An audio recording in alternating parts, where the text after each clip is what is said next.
This episode is brought to you by Netflix. New players, new games, new rules. Squid Game, The Challenge returns for a gripping second season. 456 contestants from all walks of life, competing in the ultimate test of strategy, alliances, and endurance. For a life-changing prize of $4.56 million.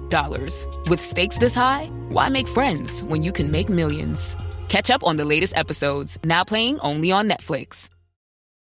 Ray-Ban Meta glasses come with open-ear audio, so you can listen to your favorite music without blocking out the world around you. Hey, Meta, play Gorgeous. Here's Gorgeous by Doja Cat.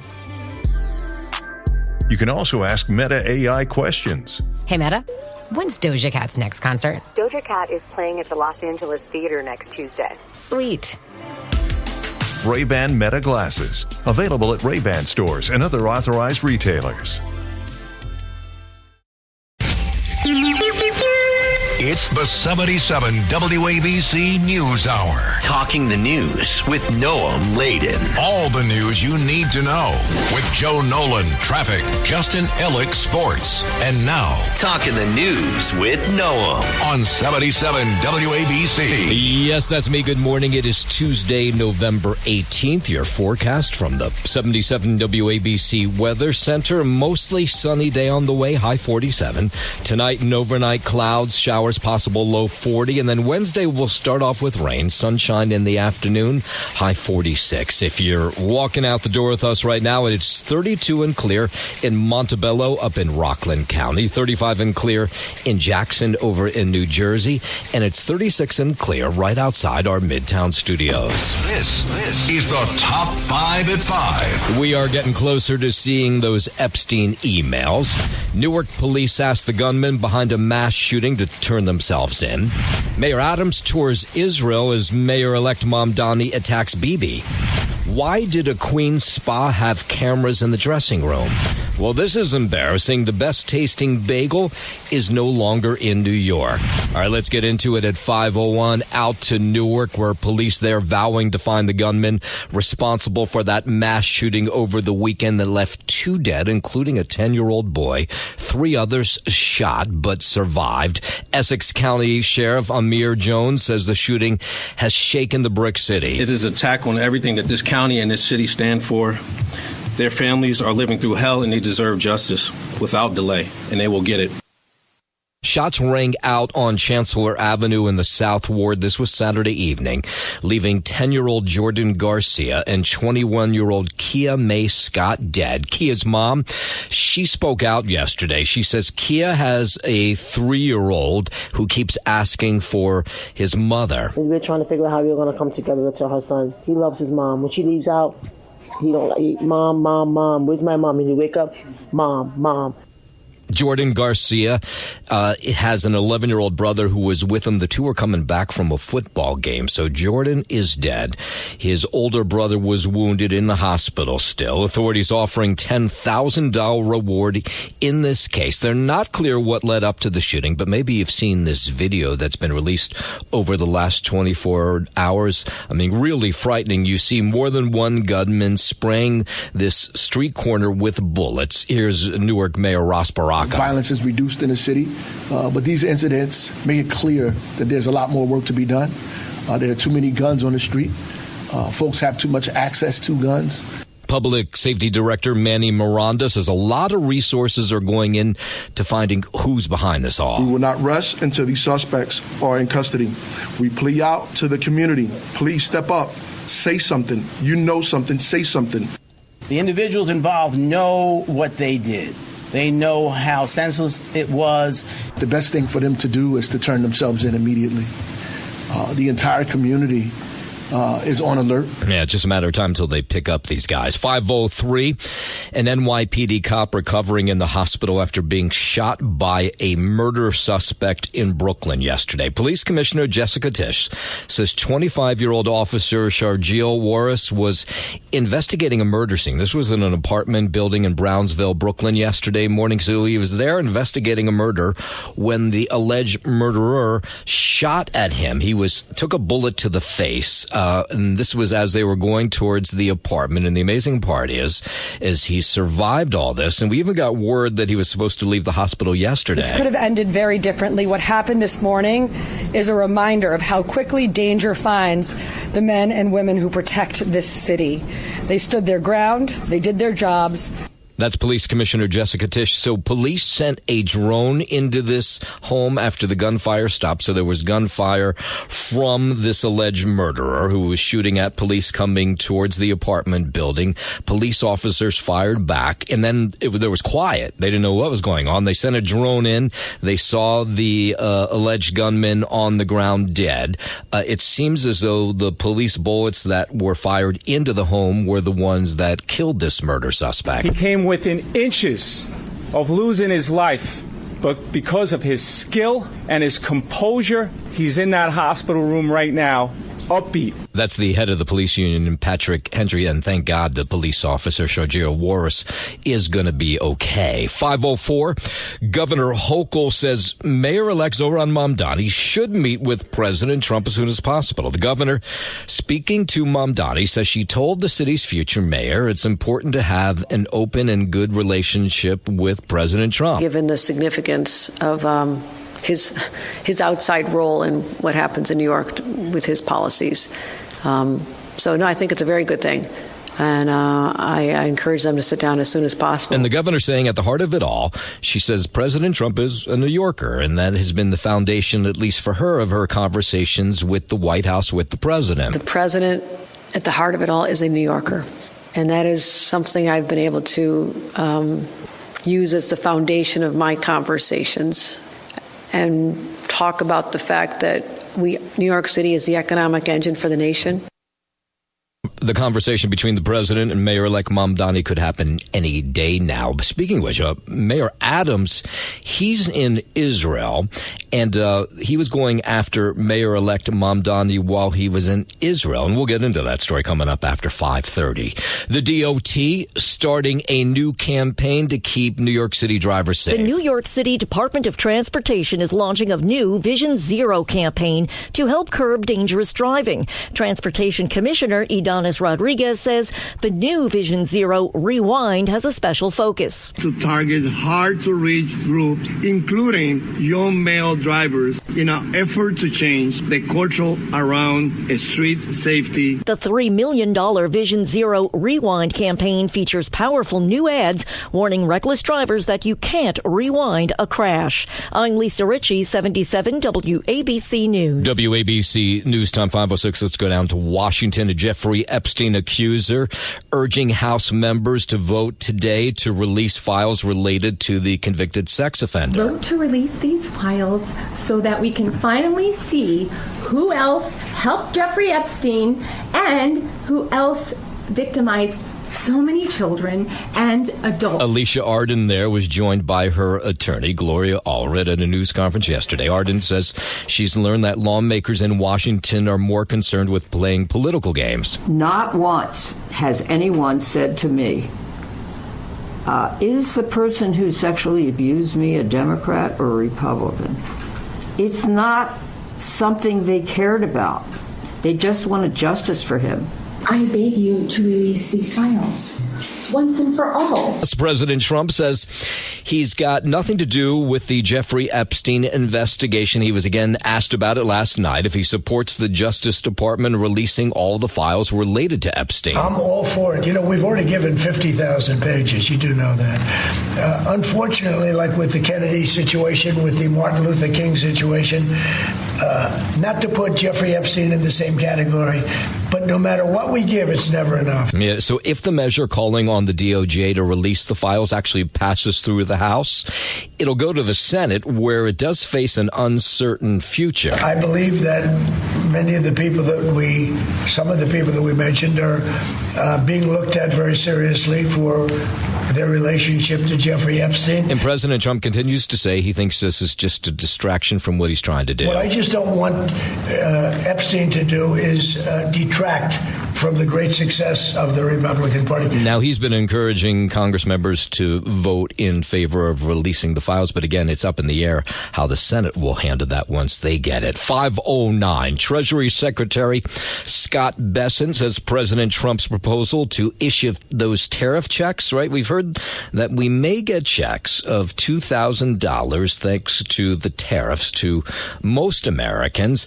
Now, the question is, when is this going to happen? How's this all going to work? The Treasury Secretary says first, Congress would have to pass some sort of legislation for those checks to be cut. Earlier this month, the president floated the idea of issuing a $2,000 dividend from the revenue generated by tariffs on imports. During a recent interview, Bessent echoed the president's claims of addressing affordability and said everything is on the table, while noting that the checks will have an income limit and need legislation. While there's no clear timeline on plans for the payment, Bessent said President Trump is all about solutions and redirected attention to policies including no tax on tips, Social Security, and overtime.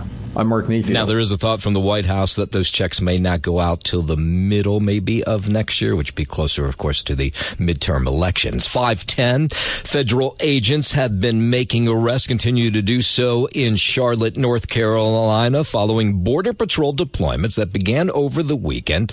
Correspondent Ryan Chandler is in North Carolina. They've arrested at least 81 people on Saturday alone, although we don't know the total number of arrests at this hour. The Border Patrol commander on the ground here, Greg Bavino, says among those dozens arrested include some violent criminals, some convicted drunk drivers, and others on removal orders. Department of Homeland Security says it launched what it's calling Operation Charlotte's Web to ensure Americans are safe and public safety threats are removed. Local officials calling for calm criticized the Border Patrol operations for causing what they called unnecessary fear and uncertainty in the community. DHS arguing that North Carolina was a target because of what they call sanctuary policies that have allowed some people on immigration detainers to be released. But this is stoking a public confrontation between state and city and federal leaders. North Carolina Governor Josh Stein with a public statement last night saying that this is not about public safety. This is stoking fear in his communities. And certainly we have seen that fear. We've seen Hispanic-owned businesses that have chosen to shut up shop over the weekend. We talked with Charlotte's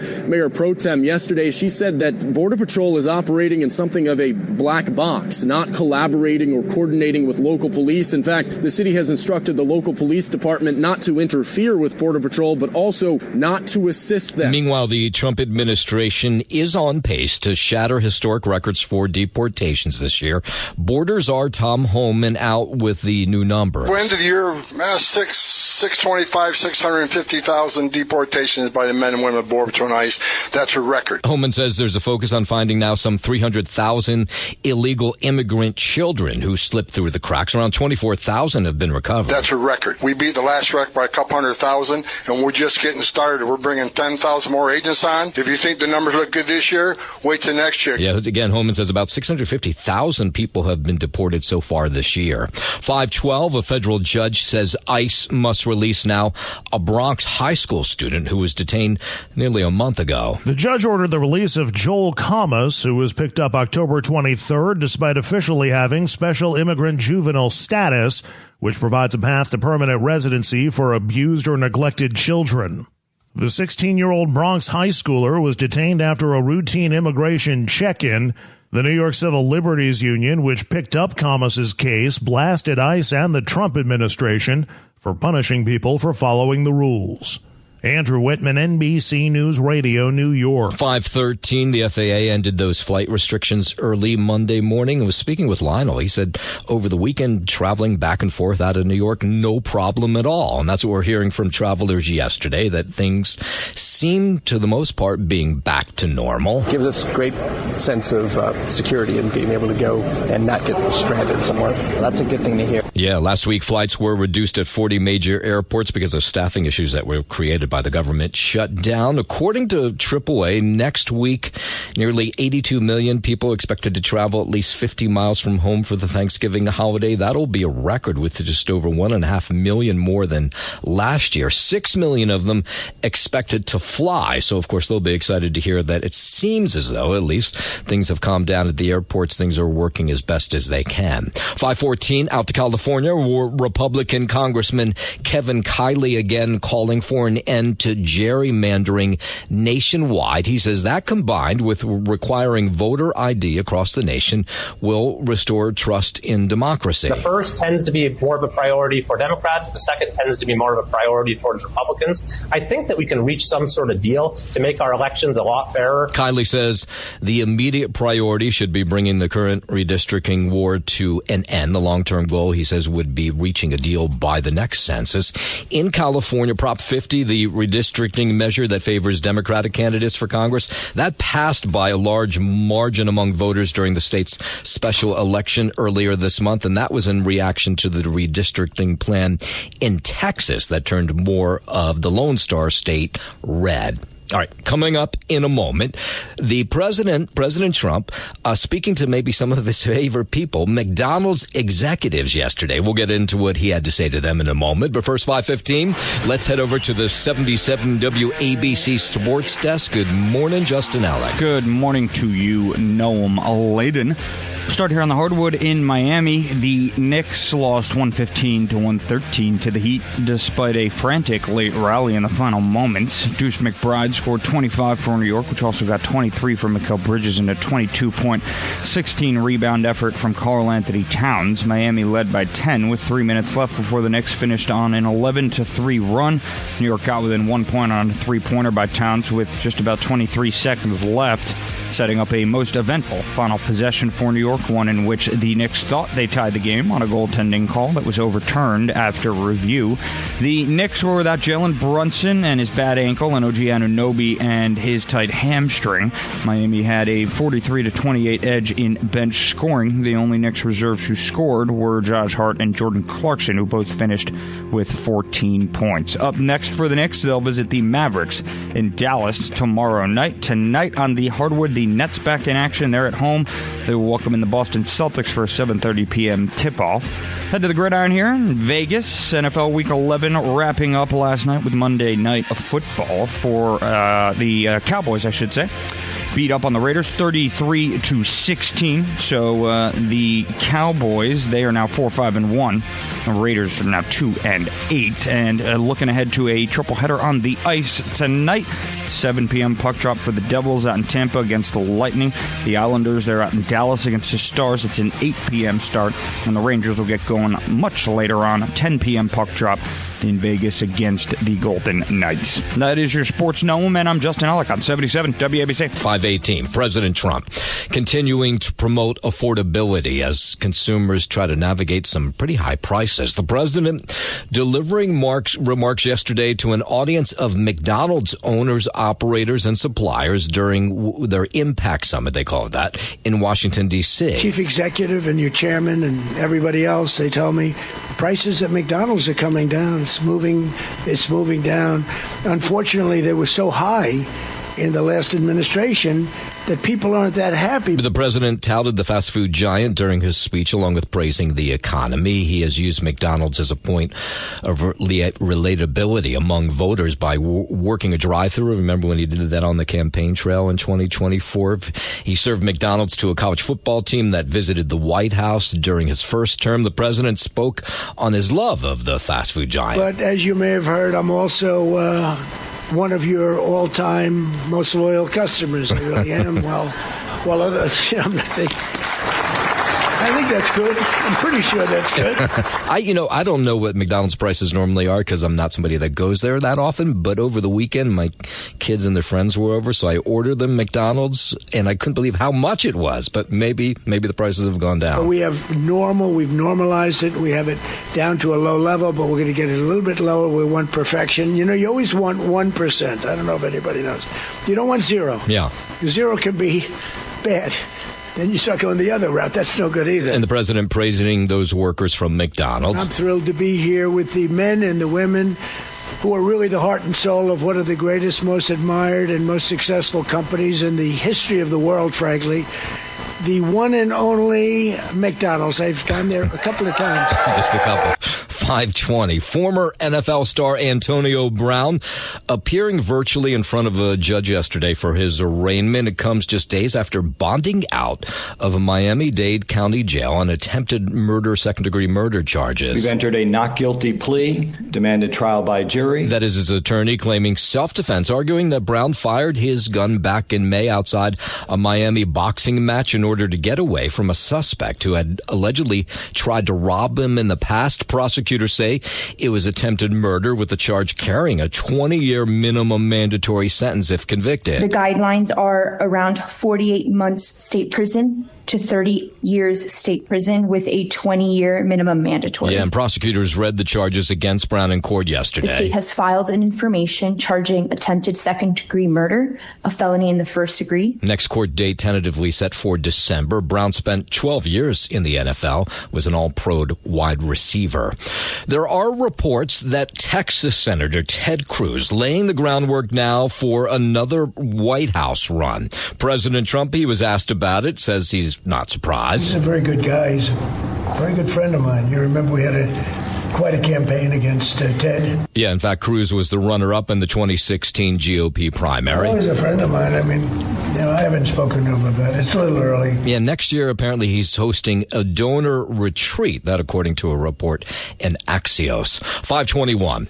A U.S. Navy carrier strike group is now in the Caribbean as tensions deepen in the region. Correspondent Gabe Gutierrez has more. The USS Gerald Ford, the nation's largest and most advanced aircraft carrier, has arrived in the Caribbean. The Trump administration also announcing it blew up another alleged drug trafficking boat, this time killing 3 people in the eastern Pacific. The U.S. Southern Command says intelligence has confirmed that the vessel was involved in illicit narcotics smuggling. It was the 21st strike so far, with strikes resulting in about 83 deaths. On Friday, the president said he had decided on his next steps towards Venezuela, which he accused of increasingly becoming a narco state. A massive buildup of thousands of American troops and nearly a dozen Navy ships in the region is raising questions about whether President Trump will try to oust Venezuela's authoritarian leader, Nicolas Maduro, from power. It's the 21st strike so far, resulting in at least 83 deaths. The Pentagon providing no evidence drugs were on board, but President Trump argues the airstrikes in international waters, both in the Caribbean and Eastern Pacific, are working. Yeah, the president was actually asked about this last night, says he's not ruling out anything when it comes to Venezuela. They dumped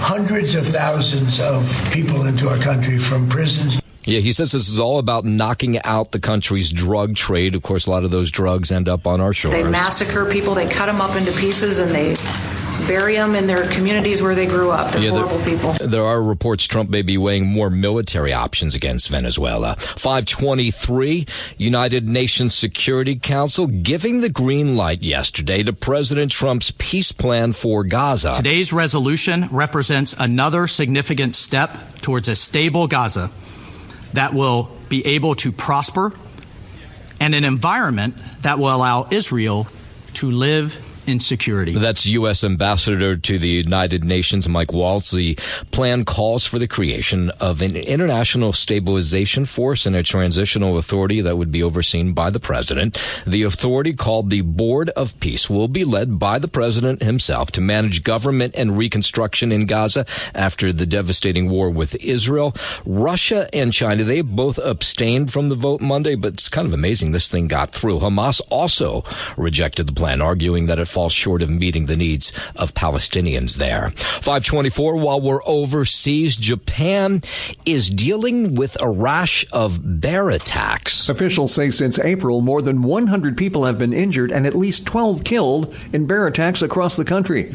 Bears have been spotted in shopping malls, and another one was seen overturning a heavy cage trap. It mainly involves brown bears and Asiatic black bears. They're rummaging for food before the hibernation season starts. I'm Mark Nefield. All right, let's bring it back home out to Los Angeles, where the L.A. Fire Justice is filing another lawsuit in connection with the Big Eaton fire. It calls out the L.A. County's evacuation notification system. 18 of the 19 people who died in the fire lived west of Lake Avenue. The lawsuit was filed on behalf of a woman whose sister died in her home as the fire raged in the early morning hours of January 8th. L.A. Fire Justice says the fire moved from east to west, meaning the people who died should have had more time to evacuate than most of the people people who survived. I'm Tammy Trujillo. WABC News Time 525, a former engineer at a Southern California-based company heading to prison now. Today, San Jose resident Chen Guanggang was sentenced to nearly 4 years behind bars for stealing technology developed for use by the U.S. government. The technology is used to detect nuclear missile launches, track ballistic and hypersonic missiles, and to allow American fighter planes to detect and evade heat-seeking missiles. Gong is a dual citizen of the U.S. and China. In July, he pleaded guilty to one federal count of theft of trade secrets. He admitted to transferring thousands of files from the company to his personal storage devices. I'm Daniel Martindale. From Southern California, let's go over to Indiana. Just a horrendous story out of Indiana. So this Indiana homeowner being charged with manslaughter in the killing of a house cleaner that went to the wrong address. So Maria Florinda Rios Perez was showing up on the job to do some cleaning, and she just walked into the wrong home in this Indianapolis suburb, and this individual shot at her. And our decision today in no way should be interpreted as a challenge to Indiana stand your ground law. So Boone County prosecutor Ken Eastwood announced the charge against Kurt Anderson, who's being held without bail. Eastwood says Indiana has strong protections for self-defense, but those protections did not apply in the instance. Anderson did not have reasonable belief that this type of force was necessary against somebody who would come into the house to clean the house, just the wrong house. The Boone County prosecutor's office has filed one count. That count being voluntary manslaughter. And so Anderson's attorney says his client is set to appear before a judge later this week where he'll ask for bail. 526 down in Florida, state and federal law enforcement announcing yesterday that more than 122 missing children from the Middle District of Florida have been rescued in this huge operation. It's called Operation Home for the Holidays. The Tampa U.S. Marshal says several adults now have been charged with abuse and exploitation. There have been 6 adults arrested associated with this operation, ranging from charges lewd and lascivious to multiple sexual batteries. Children from Jacksonville to Fort Myers have been recovered in the operation. The survivors range in age from 23 months to 17 years old. State agencies, other groups say survivors will receive support and counseling now. Many have been through the unthinkable. They've been trafficked, they've been exploited, they've been abused. They need our help now more than ever. I mean, let's notice what a huge number that is. 122 missing children were picked up. John Walsh, of course, he lost a son with the National Center for Missing and Exploited Children, says these survivors have been through a lot. These cases involve children missing from care, victims of child sex trafficking, children battling significant mental health challenges, and others facing serious endangerment. Man, thank God, at least now they'll get the support that they need, and maybe in some cases they'll be able to go back home.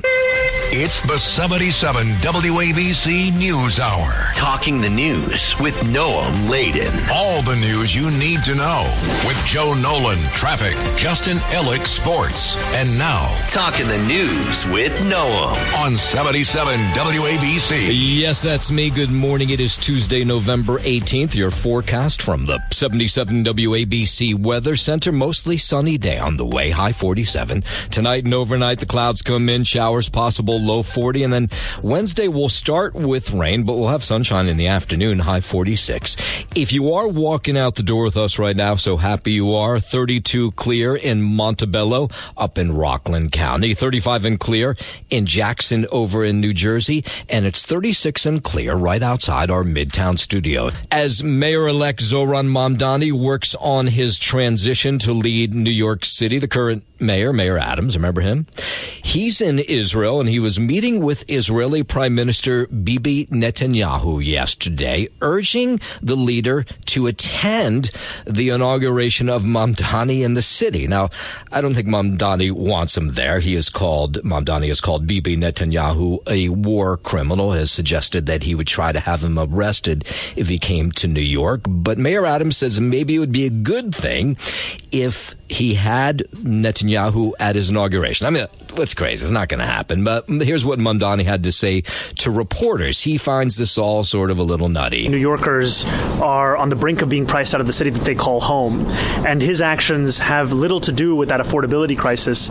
And what they show, in fact, is why New Yorkers are so desperate for a new administration, one that will focus on the needs of the city and will look to speak to working class New Yorkers as to what those needs are, as opposed to war criminals. Yeah, the war criminal he's talking about is Bibi Netanyahu. Mamdani has condemned the Israeli invasion of Gaza as an act of genocide, has vowed to have Netanyahu arrested should he set foot in New York, a threat that he repeated on Eyewitness News yesterday. Being a city of international law means looking to uphold international law, and that means upholding the warrants from the International Criminal Court, whether they're for Benjamin Netanyahu or Vladimir Putin. Now, Mamdani won City Hall by double digits, but he lost the Jewish vote by a 2-1 margin. In Israel, the mayor told a conference that Jewish New Yorkers should be concerned about their children's safety and told Israel's president that the city, New York City, is divided. Meanwhile, Mamdani insists he is committed to help and protect the Jewish community. It will be my responsibility that I will uphold to not only protect Jewish New Yorkers, but to celebrate and cherish them in the city, and I look forward to upholding that. Yeah, okay, so Mamdani planned to have his first meeting with Mayor Adams after he returned from Israel, but he may have to wait just a little bit longer. The mayor has just extended his trip. He's now going to visit Uzbekistan. Mamdani may actually get that meeting with President Trump that he asked for sooner than he'll meet with Mayor Adams, because the president and the White House said they were working out a time frame for the two leaders to get together.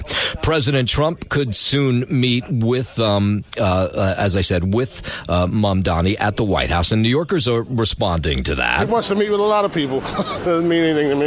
I think it will go good. It's because somebody said that Mamdani took a ticket, like from his book. He learned how to do his campaign, and Trump just need people to say this kind of stuff to him, and then he'll be fine. I don't think it's going to go well for Mamdani at all. Now, there was a big press conference here at our 77 WABC studios yesterday. John Katzimatidis, owner and operator of WABC, says he loves New York City and he wants to make sure it stays on track, and that's what this press conference was about. John Katzimatidis, owner and operator of 77 WABC, is concerned about the future of New York City. He told Sid Rosenberg, host of Sid and Friends in the Morning, he's putting together an oversight committee to keep an eye on Zohran Mamdani once he takes office next year. Like a watchdog of all the people that love New York, to keep their eyes on things and hold anybody in the city trying to do the wrong thing, or hold Albany's feet at the fire to make sure Albany, they oversee what's going on in New York City. Katzimatidis wants to make sure the city goes in the right direction. Lisa G., 77 WABC News. 5:42. Let's go out to New Jersey. It was a rough evening there. Crews battling this large fire tore through a slew of homes in Union County last night. Dozens of residents chased out of those homes. The 5-alarm fire broke out at one of 2-unit homes. This is East 9th Avenue in Roselle Park. This is about 5 o'clock last night. Janelle Ramirez says she came home from work yesterday to find her house on fire. She's grateful her entire family and the upstairs neighbors, they got out safely, but she rescues cats, and 5 of them as of last night were still missing. I hope they got out, but I don't know about I have an 8-week-old little kid in there. I don't know. Flames on the attic, on all 3 houses. Everything was on fire. It was terrible. I cried my heart out. Yeah, fire crews, multiple agencies worked for hours battling the flames, putting out hot spots. You had the Roselle Police Department was there, the Office of Emergency Management, several county agencies. No residents were hurt, thank God. A firefighter was hospitalized for smoke inhalation, but considering how big this fire was, thank God everybody's okay. It was bad. You saw all the black smoke in the air, and then when you came outside, you just saw the house on fire. You heard the glass shattering, like the boom. It was It was a mess. That was a neighbor across the street. So the Red Cross tells us they are helping 38 people from 8 families who may never be able to get home because the damage is so bad. They're receiving emergency assistance, including temporary housing. 5:43. We're learning a little bit more about Jets cornerback Chris Boyd, who was shot. This was early Sunday morning here in Midtown Manhattan. He was apparently partying with a pair of teammates at a trendy Manhattan nightclub when things turned sour in a confrontation with a rowdy group of patrons. That's at least how these Jets players are describing it. So they went to leave this club. This was about 2 a.m, and that's when someone pulled out a gun and shot Chris Boyd in the gut.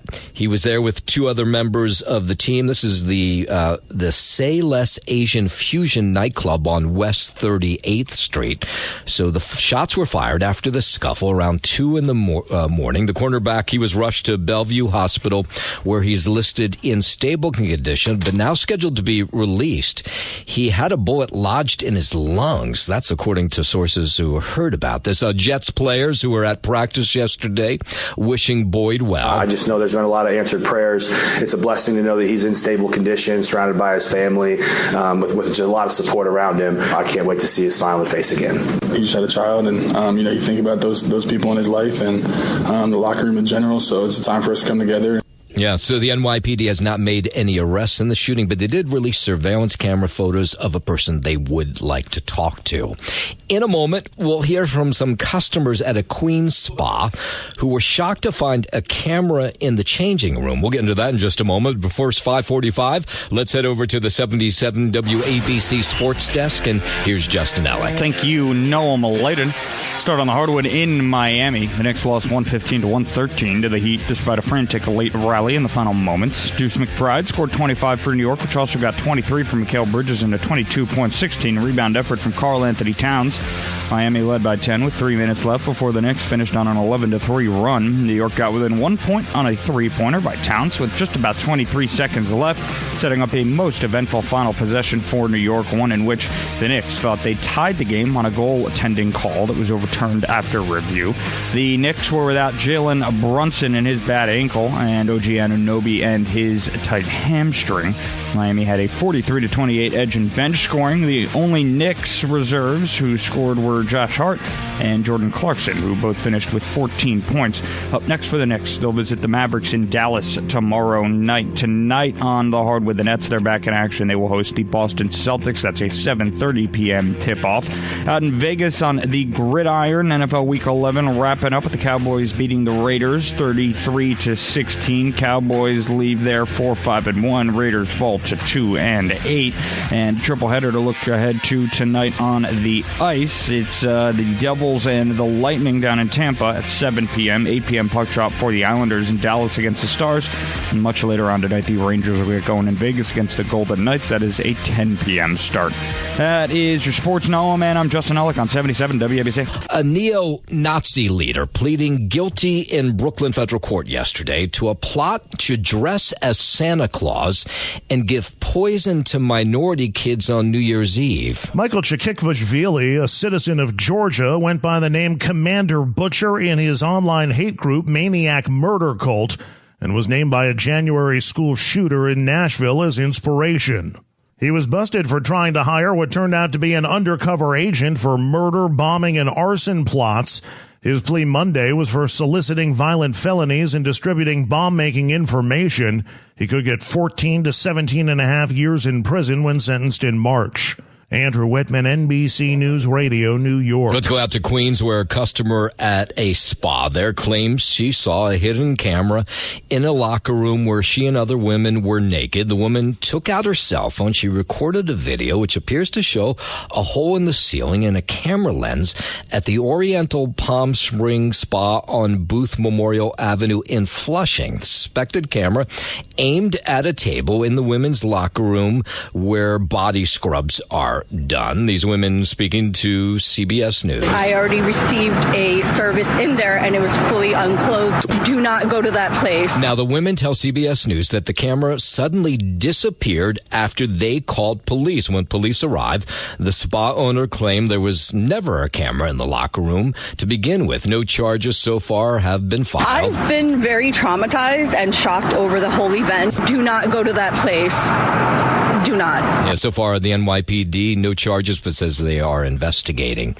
Out on Long Island, a Brentwood baby revived after being exposed to fentanyl. A 21-year-old man, he's facing charges in connection to that. Police say Henry Martinez snorted a fentanyl powder, and then he laid down next to the child last week, and somehow the child touched the straw in some sort of way, and so he woke up, and this baby, this 21-month-old, was unresponsive. Now, the good thing is Henry Martinez did the right thing. He called EMTs. They raced to this house, and they were able to save this baby. They used Narcan to save the child, and now they're going to file all kinds of charges against this father. The belief was the way in which the child came in contact with the fentanyl was contact with the straw that had fentanyl residue. Again, 2 milligrams of fentanyl is enough to kill an adult, and much less can cause extreme distress to an 8-month-old child. Yeah, great job done by the EMTs to save this 21-month-old. Martinez, he's facing a host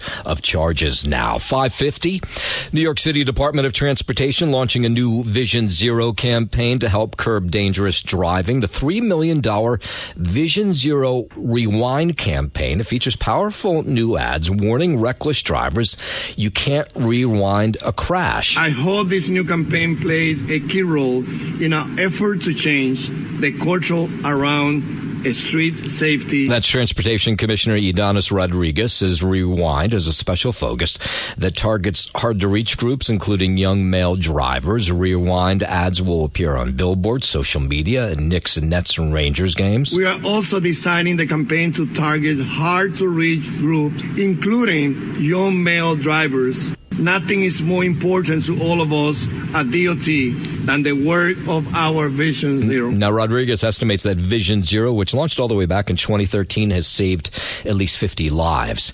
New York lawmakers calling on the White House to release federal funds to help people heat their homes this winter. Governor Hochul says New York State wants to open HEAP applications by Monday, November 24th, but says the federal government has not released $400 million to fund the program for 1.5 million New Yorkers. It's a little frustrating because we should not be standing here talking about this. We should be simply saying, another year, our state program is working. It's got the federal funds are there to back it up. Everything's good. Why is that not the case? It comes at a time when the governor says she's working to make New York State more affordable for working families. Turn on this heat. Turn on the spigot. Turn on the gas. Turn on the power. Turn on the electricity. Let's start making sure that people don't have to be stressed out all across America. Now, some officials in D.C. say some of the problems with the funds being released as HEAP has been delayed due to the government shutdown. And maybe now that the government's reopened, those funds will be quicker to be released. The clock is ticking now on a $1 million lottery ticket that was sold on Long Island. Will the mystery millionaire come forward in time, or is their ticket and their $1 million in a trash heap somewhere? Officials say the ticket was a second prize winner in the Mega Millions lottery drawn December 13th, 2024. The ticket was sold at Cold Cut Express on Dubois Avenue in Valley Stream earlier that day. If the winner does not or cannot come forward by the 13th, that $1 million goes back into the pot, and on December 14th, that $1 million ticket will be worthless. Andrew Whitman, NBC News Radio, New York. Yeah, if they haven't picked it up already, my sense is nobody's picking it up.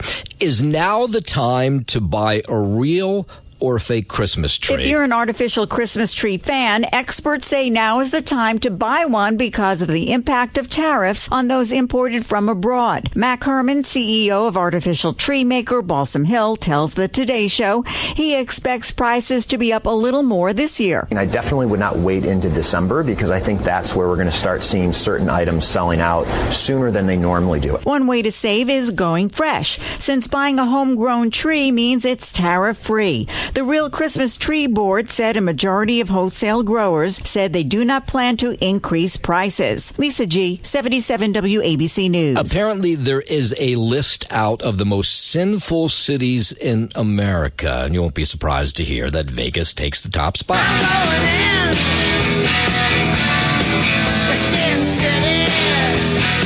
That's according to a recent study by the personal finance company Wallet Hub. The study compares more than 180 cities based on 7 sinful behaviors like anger, hatred, jealousy, vices, vanity, and laziness.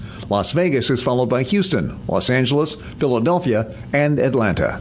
I'm Mark Mayfield. WABC News Time 5:55. Well, this is just embarrassing. New York City held Bagel Fest last weekend at Citi Field. That brings the best bagel makers in the world to Citi Field, and then it brings everyday New Yorkers and others to vote on what is the best bagel. And apparently, we lost that battle. About 24 businesses from 13 states and 3 countries battled it out at Sunday's Bagel Fest competition. And the festival organizer said the festival keeps getting bigger every year as more people make bagels. Such a New York thing. You're not going to get this anywhere else in the world but this city. So it's a celebration of New York culture, but also global bagel culture. Okay, so it all comes together. Oh, sorry to step on you there. Bagel Fest, this national competition, was held again last weekend, and the best bagel, as voted by the people who showed up at Bagel Fest, is a place out of Texas. Really? Starship Bagel in Dallas-Fort Worth area walked away with the top honor as the best bagel in America at New York's Bagel Fest. The Texas shop, founded by a guy from Brooklyn, so at least there's a New York connection. And the store is a James Beard-nominated bakery. The bakery also earned, by the way, the top honor from Bagel Fest in 2023, so apparently it's not the first time. And Tom Cruise apparently finally has an Oscar. I need to feel you, Jerry! Show me the money! Jerry, you better yell! Show me the money! Show me the money! The 63-year-old was honored with an honorary Academy Award at the 2025 Governors Awards on Sunday night in Los Angeles.